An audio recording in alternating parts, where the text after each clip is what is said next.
আসসালামু আলাইকুম। আমি মোহাম্মদ আরিফ আরমান। আপনারা হয়তো অনেকে আমাকে চেনেন। আমি বিগত ৫ বছর যাবৎ অর্গানিক আম নিয়ে কাজ করছি। তো আমার আমরা পৈতৃকভাবে আম বাগানি এবং আহ, আমি পড়াশোনা শেষ করার পরে অন্যান্য ব্যবসার পাশাপাশি এই আম বাগানগুলো নতুন করে তৈরি করেছি। এগুলো আমাদের পৈতৃক জমিতে তৈরি করা। তো এই আম বাগানগুলো তৈরি করতে এসে বিগত 6 বছরে 2020 সাল থেকে আমরা যাত্রা শুরু করি। তো 6 বছরে আমরা মোটামুটি, যেহেতু এই লাইনে ছিলাম না, জিরো থেকে অনেক কিছু শিক্ষা পেয়েছি। তো আমরা চেষ্টা করছি যে আমরা যে অবস্ট্যাকলসগুলো বা যে ধাক্কাগুলো সামাল দিয়ে উঠেছি বা যে লসের সম্মুখীনগুলো হয়েছি, যারা তরুণ উদ্যোক্তা রয়েছেন তাদের যেন এত কষ্ট করে বা এত আহ, মানে বাধার সম্মুখীন হয়ে যেন আম বাগান বা অন্যান্য ফলের বাগান করতে না হয়। কারণ এখন বর্তমানে অধিকাংশ উদ্যোক্তাই শিক্ষিত উদ্যোক্তা এবং তরুণ উদ্যোক্তা। তো আমরা যদি সনাতন পদ্ধতিতে আমাদের বাগানগুলো পরিচালনা করি তাহলে আমরা লাভবান হওয়ার আশঙ্কা অনেকটা কম। কারণ এখন কম্পিটিশন অনেক বেড়ে গিয়েছে আমাদের এলাকাতে, যেহেতু বাণিজ্যিক আমের এলাকা, নওগাঁ আমের রাজধানী বাংলাদেশের। তো সেই ক্ষেত্রে চ্যালেঞ্জগুলো অনেক বেশি। এবং যেহেতু বাণিজ্যিক এলাকা, এখানে আমরা অধিকাংশ বা 90 থেকে 99% যারা ব্যবসায়ী, আম ব্যবসায়ী বা আম বাগানি, তারা বলে যে 100% অর্গানিক করি। তো আসলে 100% অর্গানিক আসলে এটা অসম্ভব একটা ব্যাপার। কেউ যদি বলে থাকে তাহলে এটা ধোঁকাবাজি। কারণ অর্গানিক করার আমরা প্রচুর চেষ্টা করেছিলাম এবং এই চেষ্টার পর আমরা প্রচুর লসের সম্মুখীন হয়েছি। তো আমরা পারতপক্ষে চেষ্টা করি যে যতটুকু রাসায়নিক ব্যবহার না করে আমরা উৎপাদন করতে পারবো ততটুকুই আমরা ব্যবহার করি। এতে করে আমরা কিছুটা ক্ষতির সম্মুখীন হইলেও আমাদের একটাই যে প্রচেষ্টা, যে মানুষকে আমরা যে ফলগুলো খাওয়াবো বা আমাদের যেই প্রোডাক্টগুলো আমরা উৎপাদন করব, এগুলো যেন মানুষের শরীরের জন্য ক্ষতিকর না হয়। হ্যাঁ, তো এই কারণে আমাদের আহ, বাণিজ্যিক বাগানগুলোতে আমরা রাসায়নিক সারের ব্যবহার অনেক কম করি, তুলনামূলক অলমোস্ট 70% কম করি। বা যেই বিষ প্রয়োগ করা হয় আমাদের এলাকাতে আম বাগানে, প্রতি 7 দিন পর পর প্রচুর আহ, মানে হাই ডোজে বিষগুলো করা হয় যেন গাছে পোকামাকড় না লাগে। তো আমরা পারতপক্ষে চেষ্টা করি যে গাছগুলোতে যতটুকু কম বিষ দিয়ে সম্ভব করার জন্য।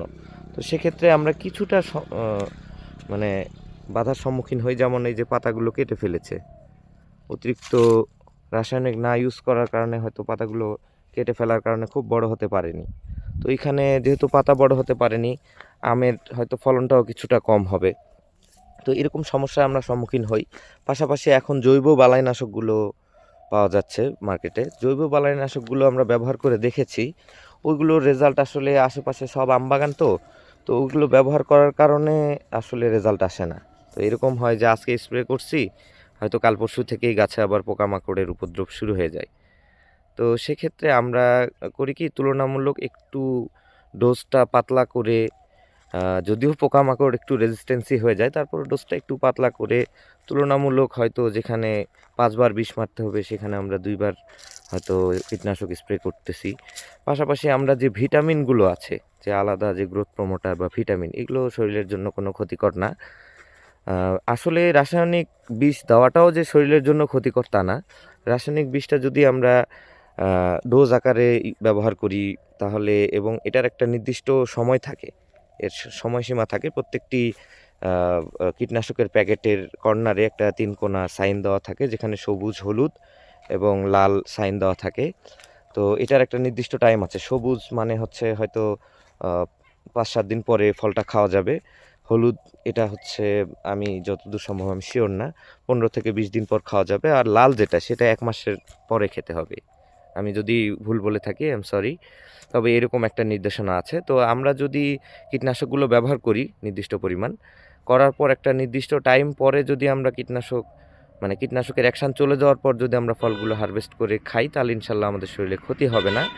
কিন্তু আমরা তুলনামূলকভাবে গাছকে এবং ফলকে কম কীটনাশক খাওয়াবো, এটাই আমাদের মোটিভ।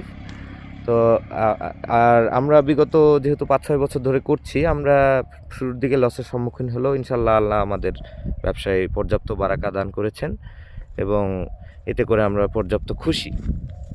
এবং আল্লাহর রহমতে আমরা এই বছর একটা ইউরিয়া বা ডিএপির দানাও আমাদের গাছে দেই নাই, আমরা শুধু ট্রাইকো কম্পোস্ট ব্যবহার করেছি, যেটা আমরা নিজেরাই বাগানে উৎপাদন করেছিলাম। তো সেই ট্রাইকো কম্পোস্টগুলো দেওয়ার পর আল্লাহ তাআলার অশেষ রহমতে আমাদের বাগানে ফলের একটা ভালো আমরা সাইন দেখতে পাচ্ছি। যদি আমি দেখাই, মাশাআল্লাহ গাছে মুকুল ঠেলা শুরু হয়ে গিয়েছে, সাইড থেকে মুকুল বের হচ্ছে, এখানে অলরেডি মুকুল বের হয়ে গিয়েছে। তার পাশের গাছটি দেখুন, এই গাছটিতে মুকুল বের হয়ে এসেছে অনেকটা। এই পাশের ডালগুলো তো অলমোস্ট বের হয়ে গিয়েছে ইনশাল্লাহ। তো এই মুকুলগুলোর পরিচর্যা করতে হবে, আমরা যদি এগুলো ঠিকঠাক পরিচর্যা না করি মুকুলগুলো ঝরে পড়ে যাবে। তো এই মুকুলগুলোর যদি পরিচর্যা করতে চাই আমরা, তাহলে আমাদেরকে গাছের আসলে ভাষাটা বুঝতে হবে। তো যখন গাছে মুকুল বের হয় বা নতুন কচি পাতা বের হয়, এক কথায় গাছে যখন নতুন গ্রোথ আসে, তখন বিভিন্ন রকমের পোকামাকড়ের অ্যাটাক হয়। যেমন আমরা অনেকেই জানি যে পোকামাকড় সাধারণত দুই ধরনের হয়, একটা স্পর্শক আর একটা শোষক।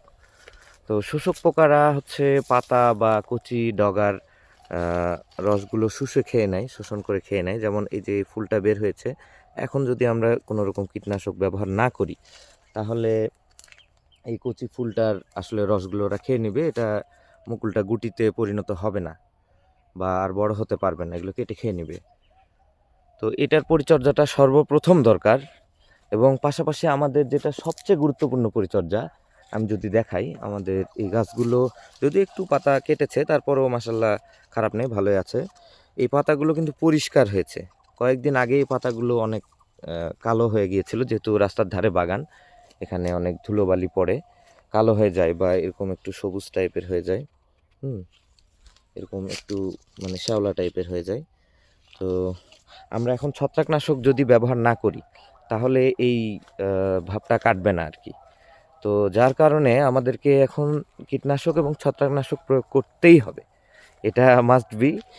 আর দ্বিতীয়ত হচ্ছে, যদি সালফার ব্যবহার করতে নাও চাই আমরা, তাতে সমস্যা নেই, আমাদের গাছে যদি পর্যাপ্ত পুষ্টি উপাদান থাকে ঠিক আছে। আর হরমোন হিসাবে আমরা একটু ব্যবহার করতে পারি ন্যাপথলিক অ্যাসিটিক অ্যাসিড বা ট্রাইকন্টেনাল গ্রুপের বা নাইট্রোবেনজিন। তবে আমরা এখন ন্যাপথলিক অ্যাসিটিক অ্যাসিড ব্যবহার করছি, যেটা গাছের ফুলের সংখ্যা বাড়ায়। এটা গাছের জন্য কোনো ক্ষতিকর হরমোন না, এটা অনেক উপকারী হরমোন। এবং গাছ অটোমেটিক এই হরমোনগুলো প্রডিউস করে নিজের শরীরে, কিন্তু বাণিজ্যিক বাগান তো এখানে হয়তো অনেক পুষ্টি উপাদান আমরা কম পড়তে পারে, বা শুধু জৈব যেহেতু আমরা ব্যবহার করেছি, সেক্ষেত্রে হয়তো কিছু হরমোনাল ইমব্যালেন্স থাকতে পারে। এই কারণে আমরা হরমোনটা প্রয়োগ করছি, এতে করে ইনশাল্লাহ ফুল ফলের পরিমাণ ভালো আসবে। আমরা 15 দিন পর পর 2বার হরমোন প্রয়োগ করেছি, করার পর ইনশাল্লাহ রেজাল্ট আমরা এখন পর্যন্ত যা দেখছি, আমরা আশানুরূপ ফলন পাবো ইনশাল্লাহ। এখন বাকিটা আল্লাহ তাআলার ইচ্ছা। আপনারা সকলে আমাদের জন্য দোয়া করবেন, আল্লাহ তাআলা যেন আমাদের বাগানে বারাকা দান করেন এবং আমাদের জীবনে বারাকা দান করেন। আমিও ইনশাল্লাহ সকল ভিউয়ার্সদের জন্য দোয়া রাখছি ইনশাল্লাহ। সকলকে ধন্যবাদ এতক্ষণ আমাদের ভিডিওটা দেখার জন্য, এবং পরবর্তী ভিডিওর জন্য অপেক্ষা করবেন। দয়া করে লাইক করবেন, সাবস্ক্রাইব করবেন। আসসালামু আলাইকুম।